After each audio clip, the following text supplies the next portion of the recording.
Како ќе пополните образец МПИН кога пресметувате разлика на плата или вршите исправка на податоци за претходни месеци? Образецот МПИН со кој се врши исправка или исплата на разлика на плата е соодветен на месецот за кој се однесува, односно во полето 1.1 се пополнува месецот, а во полето 1.2 годината за која се поднесува разликата на плата или исправката на податоците. Во полето 1.3 се пополнува шифра 103. Образецот МПИН се поднесува поотделно за секој месец за кој се врши исправка на податоци.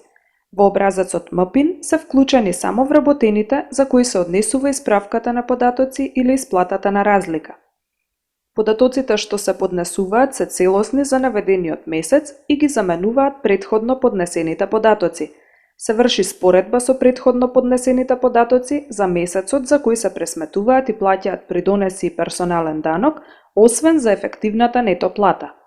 Исправката на податоци може да се рефлектира позитивно или негативно на износот на придонесите и персоналниот данок. Износ за плаќање ќе се утврди само за позитивните износи.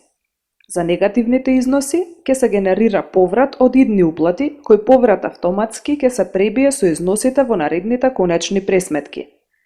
Повратот се врши по лице и тоа до износот на обврската за плаќање во месецот.